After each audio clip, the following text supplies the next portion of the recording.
pas, on va essayer de commencer.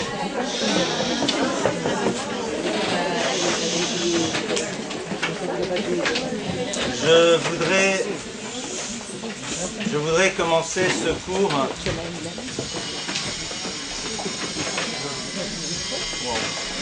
Il y a une possibilité d'arrêter ça.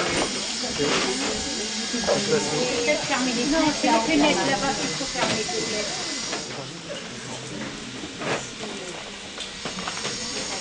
C'est dans la cour. Il y a une manière de faire arrêter le bruit. De faire arrêter le bruit là dehors. Non, parce que je leur demande de nous aller. Avec plaisir. Je vais essayer. Au moins faire fermer les fenêtres. Je voudrais donc commencer ce cours en vous racontant une histoire. C'est l'histoire d'un jeune homme et d'une jeune femme qui se rencontrent. Et le jeune homme plaît à la jeune fille, et réciproquement. Il y a un petit problème, c'est que ce jeune homme n'a pas grand-chose à proposer, si ce n'est sa sympathie, sa gentillesse et ses qualités. Mais en ce qui concerne une vie commune au quotidien, avec tout ce qui est nécessaire, il n'a pas grand-chose, voire même rien du tout. Bon, cette jeune fille, elle n'a pas contre une bonne profession, elle a mis de l'argent de côté, et elle réalise qu'au fond, ce jeune homme vaut la peine qu'elle investisse. Et à partir de cela, eh bien, elle décide de sortir son chéquier, de s'occuper de tous les frais liés à un mariage. La salle, le traiteur, les habits, les cadeaux, les faire-part, l'appartement, les meubles. Mais bon, il en vaut la peine. Le mariage se passe, il est merveilleux. Et puis, le couple rentre chez eux à la maison. Et le lendemain matin, le mari se lève et dit à son épouse, écoute, je vais descendre faire 2-3 achats. Pas de problème. Il descend. Elle attend un quart d'heure, une demi-heure, 1 heure, 2 heures, il n'est toujours pas de retour. Que se passe-t-il? 3 heures, 4 heures, 5 heures, c'est la panique à bord, on appelle la famille, on appelle la police. Introuvable. 1 jour, 2 jours, 1 semaine, 3 semaines, 1 mois, 2 mois. Bon, elle commence à se résigner et essaye quand même de savoir où il est passé, aucune nouvelle. 1 an se passe. Et brusquement, eh bien, des pas se font entendre dans l'escalier, ça sonne à la porte, elle ouvre, qui elle voit? Son mari. Il rentre, bonsoir, comment vas-tu? Qu'est-ce qui se passe? T'es toute blanche, t'es toute pâle. Alors elle commence à lui dire, mais enfin, que s'est-il passé? Puis là, il sort dans toutes sortes d'explications un petit peu embrouillées, confuses. Il est parti, il s'est perdu, il n'a pas retrouvé, il a oublié, que sais-je. Elle, bien sûr, est très décontenancée par cela, mais néanmoins, il est toujours aussi charmant, aussi gentil, que bon, elle lui dit, ok. Le lendemain matin, il se lève. Je vais faire une course. Et de nouveau, même scénario, 1 heure, 2 heures, 3 heures. Et il disparaît à nouveau. 6 mois, 8 mois, 1 an arrive. Et de nouveau, là c'est à l'interphone, c'est moi. Bien sûr, il entend une voix glaciale qui lui dit, oui, c'est pourquoi. Ben, laisse-moi monter, je t'ai acheté un superbe bouquet de fleurs. Elle est quand même curieuse, elle le laisse monter. Il lui a amené, c'est vrai, un très joli bouquet de fleurs et commence à lui expliquer le pourquoi et du comment. C'est un peu confus, un peu embrouillé. Et puis à un moment, il lui dit, au fait, tu sais, ça serait aussi intéressant qu'éventuellement tu remettes un petit peu d'argent sur le compte joint parce que... Et là, bien sûr, il ne peut pas s'étonner que la porte lui soit éventuellement fermée au nez. Il y a 3300 ans au Sinaï, le peuple d'Israël n'avait rien, Dieu lui a tout donné. Quelques jours après, nous l'avons trahi avec le veau d'or.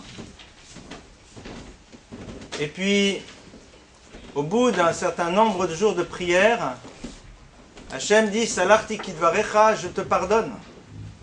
Moshe se bat pour le peuple, et c'est le premier Kippour de l'histoire. Ce jour-là, en effet, c'est le jour de Kippour. Salarti kidvarecha, je te pardonne. Je pardonne à ton infidélité. Et donc, ce jour-là, un jour extraordinaire, puisque le clan d'Israël retrouve enfin Akadosh Baruch Hu à l'image d'un époux qui retrouve son épouse. Et puis, cette journée part, cette journée s'arrête, et puis le lendemain, eh bien, nous sommes aux abonnés absents. Un an se passe, et puis on revient tout guiré. C'est moi, salut. Alors bien sûr, on va faire les choses bien, on amène un joli cadeau. On va faire les choses comme il faut. Ce jour-là, on va faire ce que l'autre attend que l'on fasse. Et puis la journée s'écoule. Et puis le lendemain matin, on repart en course. Et puis un an après, on revient. Ce qu'une femme ne supporterait pas, et c'est bien normal, Akadosh Baruch Hu est prêt à supporter et supporte depuis des siècles et des siècles. Le jour de Kippour, c'est le jour du mariage entre Akadosh Baruch Hu et le clan d'Israël. C'est le jour où il accepte à nouveau d'être dans cette proximité avec nous. C'est le jour dans lequel... Vous le ferez passer après si ça vous dérange pas. C'est le jour dans lequel... Faites passer les feuilles après le cours si ça ne vous dérange pas. C'est le jour dans lequel un lien particulier s'est tissé entre nous et Akadosh Baruch Hu. La question est de savoir qu'est-ce qu'on a fait de ce lien pendant toute l'année. Est-ce qu'on ne se retrouve pas un an après avoir un petit peu abandonné ce contact privilégié, le redemandant à nouveau? Alors bien sûr, certaines personnes, j'en suis sûr, savent qu'elles ont tout fait pour entretenir ce lien. Mais ce qui est intéressant de savoir, c'est que même celles qui ont oublié de l'entretenir, eh bien lorsque le jour de Kippour arrive, qu'on le veuille ou pas, Akadosh Baruch Hu est prêt à les recevoir à nouveau, ce qui nous révèle la dimension extrêmement puissante et forte que représente cette journée en tant que telle. Kippour, Itsumo Shel Yom Mechaper, Kippour, l'essence même de la journée, a une force d'expiation, parce qu'il révèle au fond le degré d'attachement qu'Akadosh Baruch Hu a vis-à-vis de son peuple. Akadosh Baruch Hu s'est donné les moyens de ne jamais développer la rupture. Hachem a fait en telle sorte de, j'ai presque envie de dire, s'enfermer dans un engagement qui l'empêche de rompre avec le peuple d'Israël. Le problème que nous avons, nous, c'est d'en avoir conscience et à partir de cela de prendre la mesure de ce lien qui est censé exister entre nous et Hachem. Un des grands dangers de Kippour, c'est de s'arrêter sur une forme de comptabilité dans laquelle on regarderait toutes nos petites fautes, et on en a malheureusement, et penser qu'au fond, l'essentiel de ce jour, c'est de se faire pardonner, et puis par la suite, malheureusement, de revenir plus ou moins à nos états antérieurs. Ce que Kippour est censé construire, c'est un lien. Ce que Kippour est censé nous apporter, c'est une relation nouvelle. Ce que Kippour est censé nous faire vivre, c'est une réflexion sur le sens de notre existence. Kippour est là pour nous amener à réfléchir sur le fait que si chacun d'entre nous a envie de réfléchir à ce qu'il est prêt à réfléchir à ses origines, est prêt à réaliser que son passé est là pour lui permettre de faire exister son futur, alors à ce moment-là, il comprend ce que ça veut dire donner un sens à l'existence. La difficulté serait justement de s'arrêter sur une forme de comptabilité et quelque part penser que les quelques larmes que nous aurions pu laisser s'écouler de nos yeux ce jour-là, qui sont souvent des larmes de peur, eh bien, nous ont fait passer une journée qui a été ce qu'elle aurait dû être. Bien sûr, c'est extraordinaire. Un juif qui est à la choule le jour du Yom Kippour, eh bien, c'est quelqu'un qui révèle qu'au fond, il sent encore cet attachement.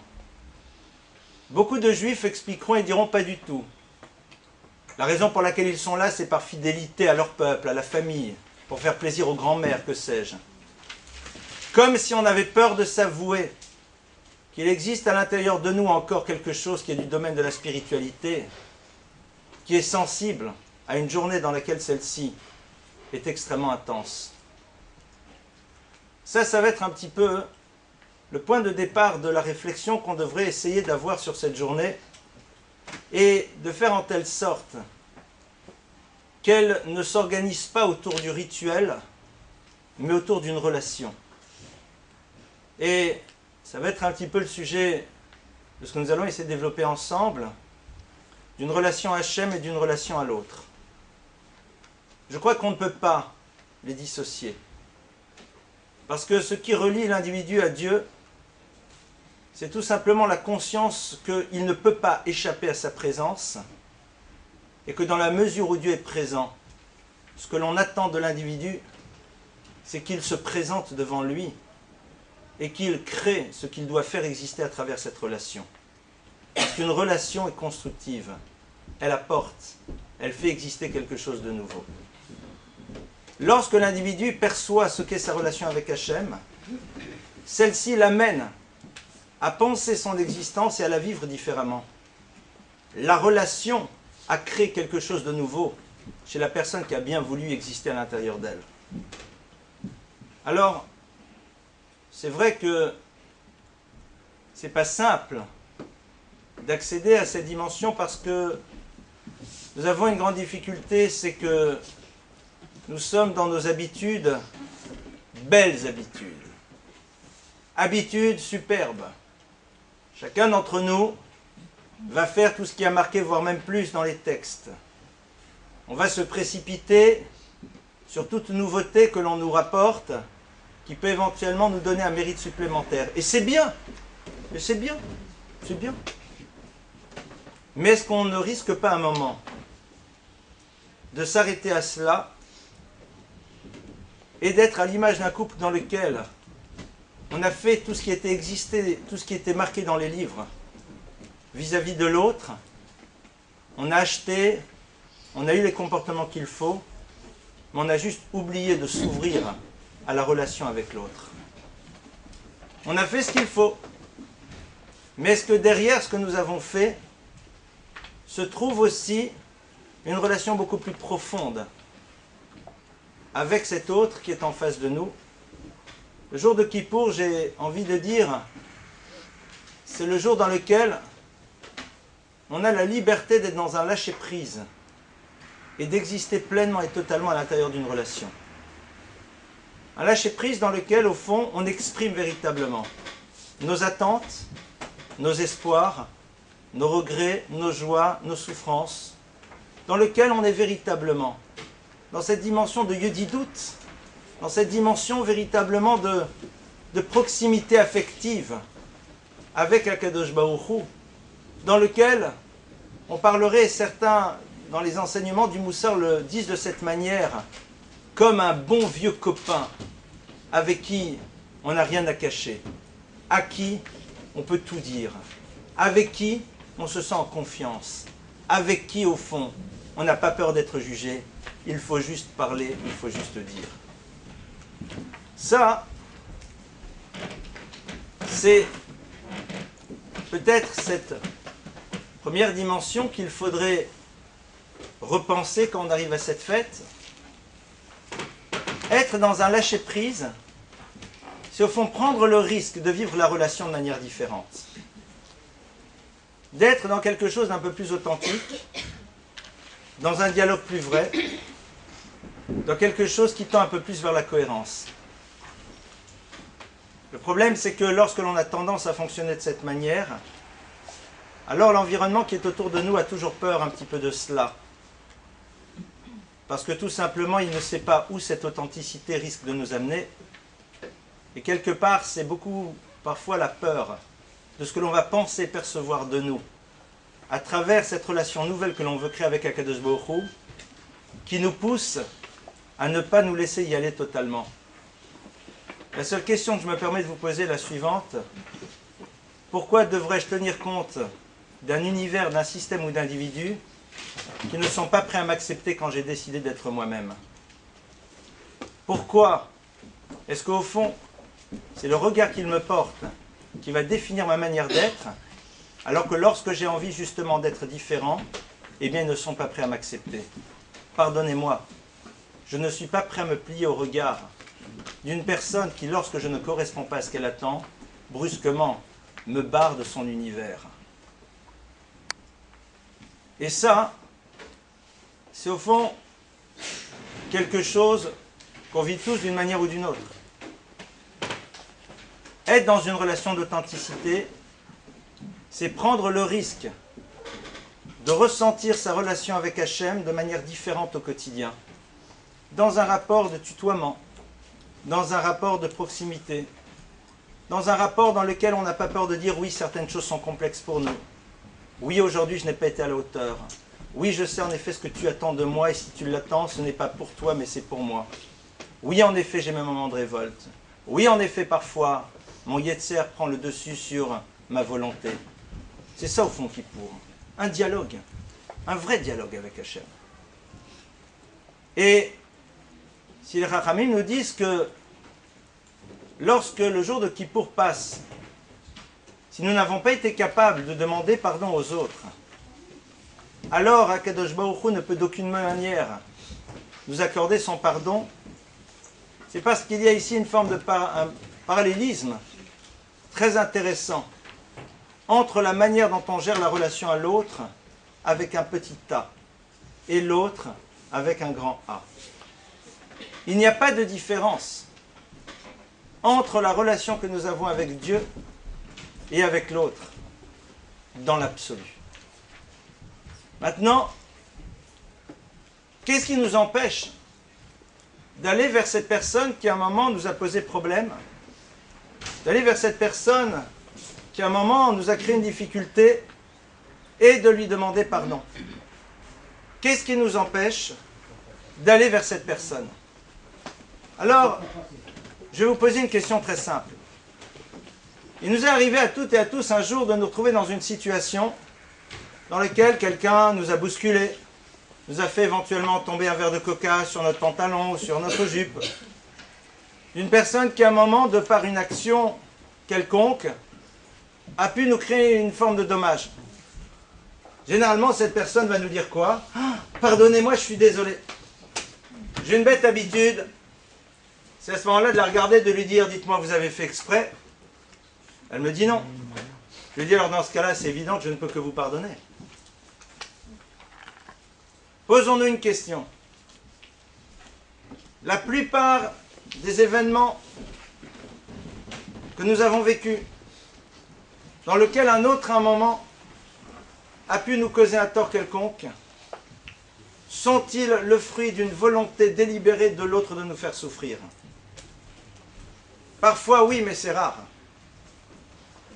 De manière générale, lorsque l'autre agit vis-à-vis de nous, il n'y a pas dans son désir et dans sa volonté de nous faire du mal.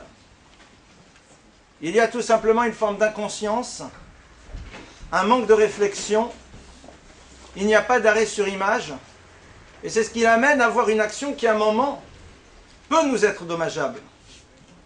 De la même manière qu'on est bien d'accord qu'une personne qui à un moment nous a bousculé, nous ne pouvons que lui dire pardon, et que elle, pardonnez-moi, nous ne pouvons que lui pardonner parce qu'elle n'a pas fait exprès. Pourquoi je devrais en vouloir à quelqu'un qui n'a pas une volonté active de me faire du mal? Il faut être fou. Il faut être complètement fou. L'autre n'a pas fait, alors l'autre n'a pas fait attention, soit. L'autre a une responsabilité, on va dire juridique, si éventuellement il a créé un dommage. Mais il n'a pas eu le désir de te faire souffrir. Il ne s'est pas dit, tiens, cette personne, je vais l'ennuyer. C'est la même chose dans le rapport avec Hachem. Je ne pense pas qu'il y ait beaucoup de monde ici qui puisse dire que le matin ou l'après-midi ou le jour où il a fait quelque chose que Dieu a décidé comme étant interdit, il a dit, Dieu, entre guillemets, je vais te faire mal. Je pense pas. Ça peut exister, c'est rare. La plupart du temps, c'est de la paresse, La même paresse que la personne qui n'a pas voulu passer par l'autre trottoir pour me saluer. Et qui donc m'a vexé. Mais cette personne-là n'a pas dit, tiens, elle est là-bas, je ne vais pas la voir pour ne pas la saluer, pour ne pas la vexer. Non. C'est de la paresse. La même paresse que nous avons eue quand un matin il fallait se lever un peu tôt pour aller prier, qu'on ne l'a pas fait. La même paresse qui exigeait de notre part d'aller chercher une chose et qu'on n'a pas voulu chercher et qui était nécessaire. Que sais-je? Or, nous sommes bien conscients que vis-à-vis d'Hachem, nous lui demanderons sans aucune difficulté de tenir compte même pas des circonstances atténuantes, mais du fait que derrière nos actes, d'aucune manière et à aucun moment nous avons une volonté active de lui faire du mal et quelque part de lui cracher dessus. Mais si nous ne sommes pas capables, dans la relation à l'autre, de tenir le même raisonnement, qui va nous amener de manière tellement simple et tellement facile à pardonner à la personne qui nous a demandé pardon, ou alors d'aller vers la personne et de lui dire, tu sais, sache que d'aucune manière et à aucun moment je n'ai voulu te faire du mal. Dans ce cas-là, on ne peut pas demander à Hachem de fonctionner sur le même principe. C'est pas normal, c'est pas juste. Vous ne pouvez pas exiger de l'autre un comportement que vous-même vous n'êtes pas prêt à avoir. Ah mais Dieu c'est Dieu, non. Si Akadosh Baruch Hu nous demande d'être capable de le faire, c'est que nous avons la capacité de le faire. La question qui se pose avant Kippour, c'est pas juste de dire, il faut demander à l'autre Mechila, Mechila, on lui envoie 3 SMS de Mechila et ça suffit. Comme si on avait peur au fond d'une parole. Comme si on avait peur d'un regard. Vous vous rappelez, on avait vu un jour dans un shiur dans le Shur, l'histoire bien connue avec Rabbi Elia Lopian, à qui un jour un des élèves est venu dire, Rav, il faut que je vous demande pardon, j'ai dit quelque chose de pas gentil sur vous. Rabbi Elia Lopian l'a regardé et lui a dit, qu'est-ce que tu as dit? Vous imaginez, il était mal. Rabbi Elia lui a dit, je ne peux pas te pardonner si je ne sais pas sur quoi je dois te pardonner. Alors, il lui a dit, voilà ce que j'ai dit. Rabbi Elia lui a dit, très bien, tu reviens dans 15 jours. 15 jours après, il est revenu, il lui a dit, maintenant je peux te pardonner. Parce qu'en effet, ça m'a suffisamment affecté pour que je sois obligé de faire un travail pendant 15 jours sur moi-même. Pour arriver à te pardonner réellement. Lo mesachakim im mechila. On ne joue pas avec le pardon. Ni dans la demande, ni dans l'obtention.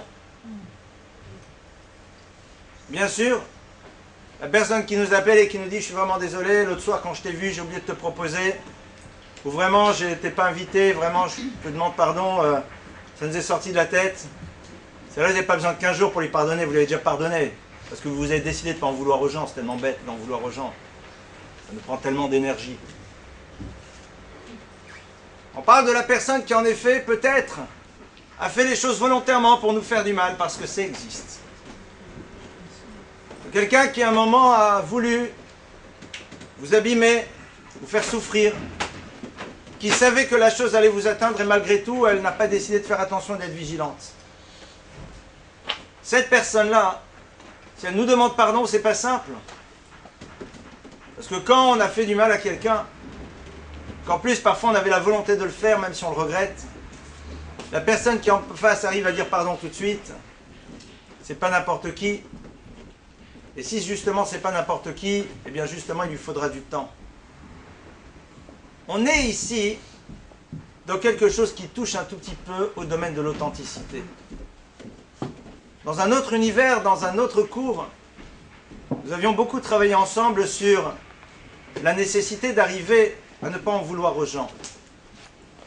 Une personne qui a fait ce travail arrivera plus rapidement, en effet, dans le pardon. Mais, si nous-mêmes, quelqu'un se tourne vers nous et nous demande réellement un pardon par rapport à quelque chose qui aurait pu nous faire du mal, eh bien, il faut être capable d'avoir envie de lui pardonner, même si on n'arrive à pas le faire immédiatement. Au moins d'en avoir le désir. Au moins de se dire, j'aimerais pouvoir arriver véritablement au plus profond de moi-même, Béhémet, Belev Shalem, avec un cœur entier, parfait, vrai. sur lequel Dieu pourrait témoigner que ce que j'exprime correspond à la réalité de mon cœur, te pardonner.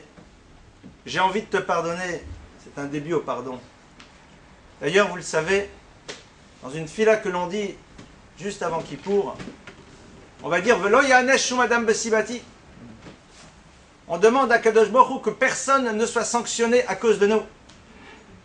C'est-à-dire, ça ne m'intéresse pas en tant que juif de savoir qu'une personne va être sanctionnée à cause de ce qu'elle a pu me faire. Vous imaginez un petit peu cette phrase? Ça ne m'intéresse pas. Ça ne m'intéresse pas à partir du moment où je considère que l'autre c'est une partie de moi-même. Et que ça ne m'intéresse pas tout simplement de me faire mal à un doigt de pied parce qu'à un moment celui-ci a pu éventuellement faire du mal à l'autre doigt de pied au moment où j'ai mis ma jambe de manière bizarre.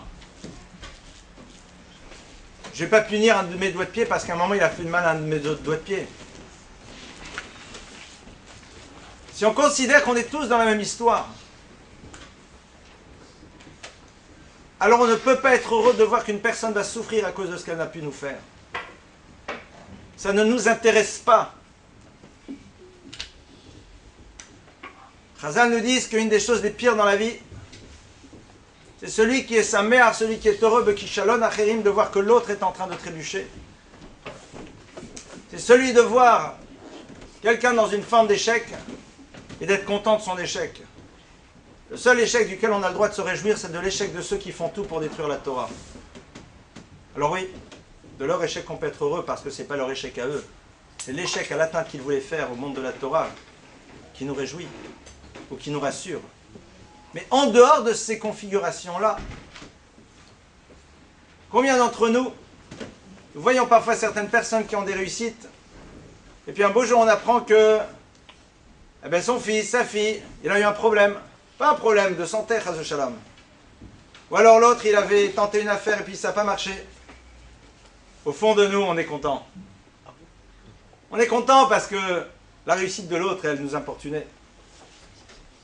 Ça nous fait un peu plaisir. Vous, peut-être pas. Béhémet. Parfois, le directeur d'école qui nous a posé tellement de problèmes, on apprend que son fils, il s'est fait recaler dans telle et telle chose. Béhémet. Il n'est pas heureux, le fils. Le père non plus. Non, on a entendu ça. Vous avez entendu, hein? Il s'est fait recaler, hein? Mais ton sourire là-haut, il a été enregistré. Ça veut dire que tu vas être content de voir quelqu'un qui a mal. Alors je ne peux pas souffrir de te voir avoir mal moi aussi, dit Akadosh Baruch Hu. Akadosh Baruch Hu ne veut pas que le clan Israël souffre. Mais si nous-mêmes on est capable d'être heureux de voir que l'autre va mal, ou en tout cas de ne pas être dans un état de compassion réelle par rapport à lui, comment est-ce que vous voulez qu'Akadosh Baruch Hu lui ait envie de souffrir, de ne pas nous voir, et envie de ne pas souffrir, de nous voir souffrir? Comment c'est possible? Chazal nous dit qu'un des principes fondamentaux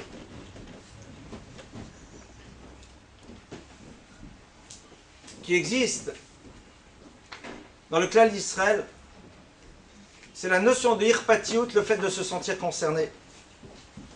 Et pas de se sentir concerné parce que l'on a peur que ce que l'autre a nous-mêmes nous puissions le vivre, mais de ressentir profondément ce que l'autre est en train de vivre. Et je vais vous dire, c'est la meilleure manière de faire tchouva. Si vous avez un père qui vient et qui vous dit, tu sais mon fils, il est parti je ne sais trop où, je ne sais pas trop ce qu'il fait, et il est en train de brûler sa vie. Et ma fille, qui avait commencé une belle trajectoire, elle a décidé de tout arrêter. Elle est à la maison, et elle tourne en rond toute la journée. Et mon autre enfant à l'école, il se renvoyé 3 fois. Si on arrive, pas juste à donner des conseils ou à dire après tu vois, je leur avais dit, ah, il ne fallait pas. Mais à ressentir véritablement ce qu'ils sont en train de ressentir. Alors on peut ressentir c'est quoi la souffrance d'Akadosh Baruch Hu de voir ses enfants qui vont mal. Et de ne pas avoir envie d'être à l'origine de la souffrance du Ribono Shel Olam.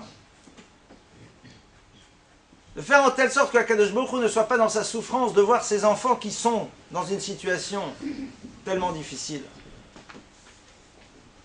On a demandé un jour au rabbi de Tzanz, vous savez, ce rabbi qui a tout perdu dans la Shoah, femme, 11 enfants, etc. Quelqu'un est venu lui demander la chose suivante, on me demande d'assumer la responsabilité d'une communauté. Est-ce que je peux véritablement? Qu'est-ce que je dois développer chez moi pour pouvoir assumer cette responsabilité? Assumer cette responsabilité. Il l'a regardé et lui a dit, si quelqu'un est capable de ressentir la souffrance et la joie de toutes les personnes qui font partie de ces communautés, comme si c'était la sienne propre, alors Béhémet, il peut le faire. Sinon, surtout qu'il n'y aille pas. Passer un Rosh Hashanah dans un Beth Midrash, pas à Paris, dans un autre endroit, dans un autre pays, avec un rave qui, au moment où il parle avant le shofar, eh bien, lorsqu'il a évoqué les difficultés que les gens de sa communauté rencontraient, pas des malheurs, problème de shidduchim pour les enfants, petit problème de parnassa, il versait de vraies larmes. Les larmes que parfois même les personnes elles-mêmes ne sont pas capables de verser. C'est-à-dire d'être mishtatef, de ressentir véritablement la tsara, la difficulté du klal Israël. À partir du moment où quelqu'un essaye de ressentir profondément, il essaye de prendre du temps de se dire, mais Ribono Shel-Olam, dans quel état le klal Israël il est? Et moi je vais rajouter en disant à l'autre, je t'en veux. Et moi je vais rajouter en disant à l'autre, je te calcule pas, je veux pas te parler. Et moi je vais rajouter à dire en disant à l'autre, je veux pas te pardonner. Ah bien sûr, si l'autre c'est un truand qui a fait ça 15 fois, commencez pas par lui. Souvent les gens sont là et disent, mais comment je pourrais, telle et telle personne m'a fait un tel mal? T'as de sodek. Ce qu'on te demande juste est de ne pas prier pour que cette personne soit sanctionnée, c'est déjà énorme. Mais à toutes ces personnes de ton entourage, celle qui a oublié de t'envoyer le faire-part, celle que tu avais invitée qui n'est pas venue, l'autre qui a traversé le trottoir et la quatrième qui, quand tu lui as demandé de rendre un service, n'a pas voulu le faire, et la cinquième personne qui a oublié que pendant 10 ans tu t'es occupé d'elle, et puis le jour où tu lui as demandé un service, elle t'a dit je te connais pas. Toutes ces personnes-là. Est-ce qu'on est prêt, Béhémet, à reposer un regard, à se dire mais ça sert à quoi d'en vouloir aux gens? Ça sert à quoi? Ça sert à quoi? Est-ce qu'on a besoin d'avoir dans sa maison des malheurs pour dire mais ça c'est rien? Est-ce qu'on a besoin d'être confronté à des réalités qui nous amènent à relativiser de facto les choses? C'est ça la question qu'on se pose. Parfois l'individu il est dans des situations de vie dans lesquelles, eh bien ce genre de petites choses, il les met de côté tellement facilement. Parce qu'il y a tellement plus grave à côté. Le jour de Yom Kippour, on nous dit, remets les choses à leur place. Ah, on va me prendre pour un naïf, on va me prendre pour celui, etc. Vazma, qu'est-ce que ça me dérange? Est-ce qu'au plus profond de moi-même, je suis prêt à un moment à me dire si Akadosh Baruch Hu m'a dit dans sa Torah que le jour de Kippour, Averot Sheben Adam Lachavero, En Yom HaKippurim Mechaper, que ce que j'ai fait vis-à-vis de quelqu'un, eh bien, Yom Kippour n'est pas Mechaper tant que je n'ai pas demandé pardon. Alors bien sûr, si on l'a demandé plusieurs fois, la personne elle refuse, ok, c'est son problème maintenant. Est-ce qu'on est prêt à un moment, pas juste à ce que ça soit un vœu pieux, qui s'exprime à travers des envois de mails et de SMS, de Mechila, comme quand on faisait dans la cour de récréation quand on était à l'école, en passant juste avant Kippour, en disant Mechila, Mechila, tu me pardonnes, tu me pardonnes. Et puis on est tout content, on l'a dit, et puis on passe à autre chose. Mais le problème, c'est de savoir si l'autre ne me demande pas, est-ce que je suis prêt à le faire même s'il ne me demande pas? Itsumo shel Yom Mechaper, le jour de Yom Kippour, même si quelqu'un ne fait pas de tchouva d'après une chita dans la Gemara, la journée de Kippour, elle pardonne.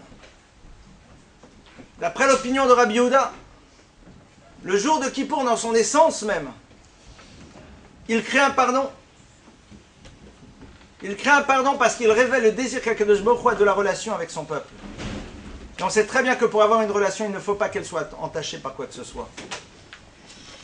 Ça veut dire que même si on ne demande pas, Akadosh Baruch Hu est prêt à le faire.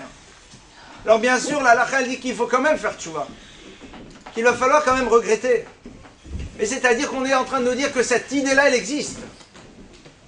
Pourquoi est-ce qu'on nous a rapporté l'opinion de Rabbi Yehuda? On nous a rapporté l'opinion de Rabbi Yehuda pour nous dire qu'il y a un concept et qu'il y a une idée qui a place dans le judaïsme. C'est d'être prêt à pardonner même si l'autre ne demande pas. C'est d'être prêt à dire « Je considère que rien ne s'est passé même si l'autre n'est pas capable pour l'instant de réaliser qu'il s'est passé quelque chose pour me demander pardon. » Cette idée-là, elle fait partie du monde des possibles du juif. À partir du moment où elle en fait partie, alors c'est quelque chose qu'on doit être capable d'installer à un moment dans notre existence. Ça demande d'émettre un vrai travail. Et c'est vrai que ce travail-là, on n'a pas le choix. On est obligé de le mettre en place. Quelle est la force de jour de Kippour?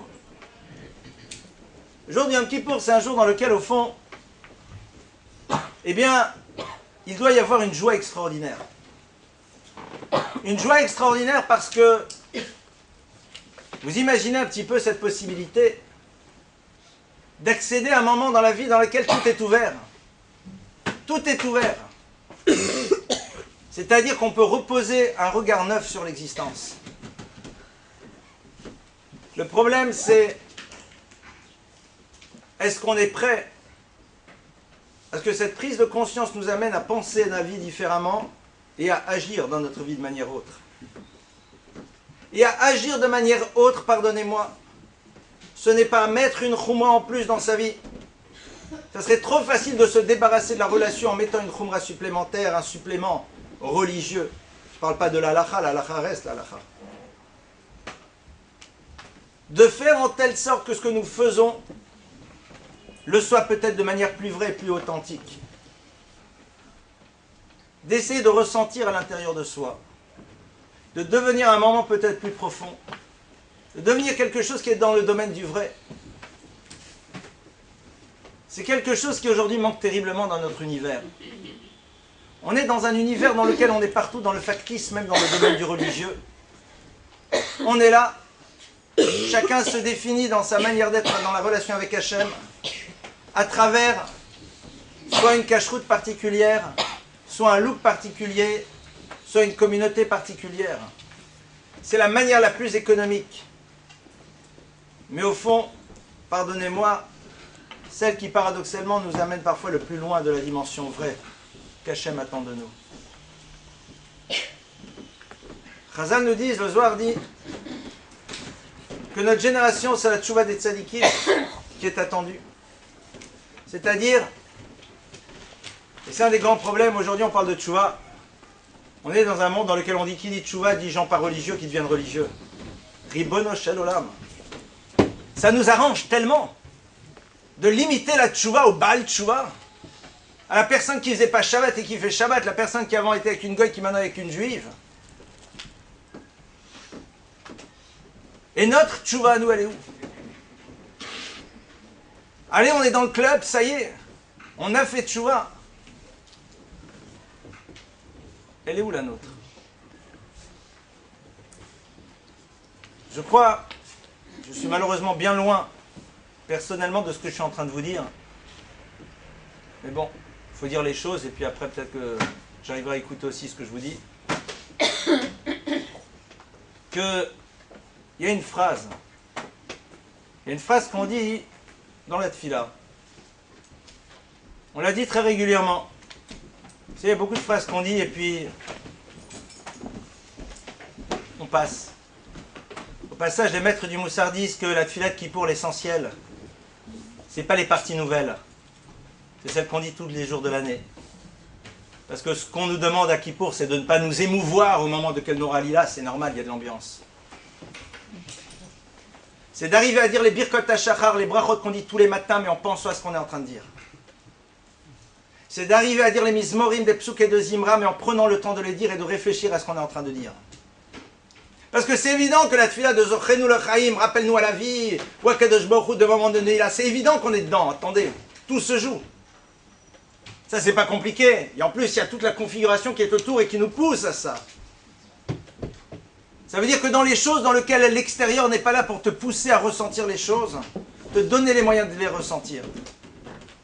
On dit tous les jours V'taher libenu le Ovdecha be'emet. Et purifie notre cœur le Ovdecha pour te servir be'emet.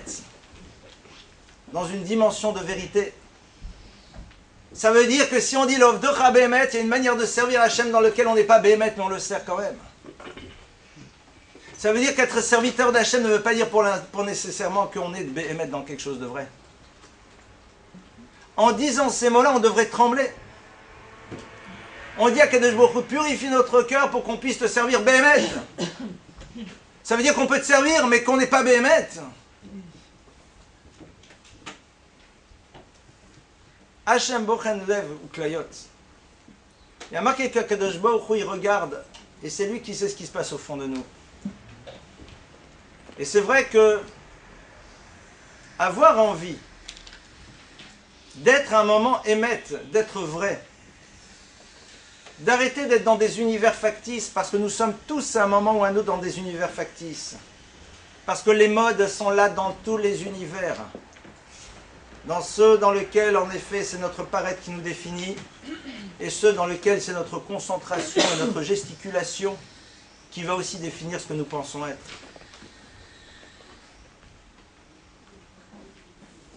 La notion du Hémet, c'est peut-être d'avoir conscience qu'il y a un travail à faire pour y accéder.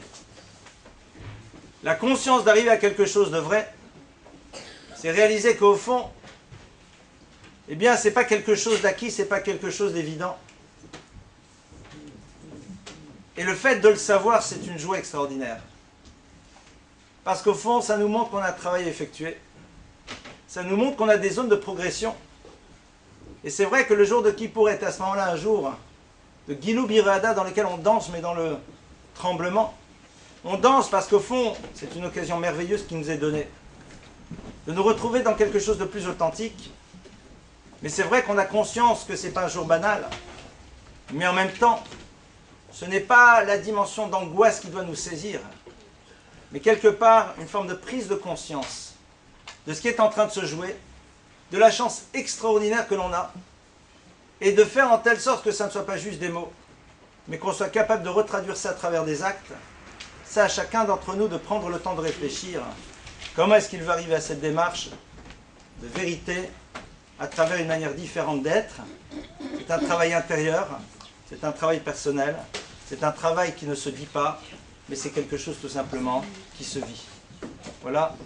Je souhaite Gmar Khatima Tova, que ce soit un jeûne facile d'abord, et que Yimir Tachem, on arrive à en ressortir avec un peu plus de profondeur et de vérité. Merci beaucoup.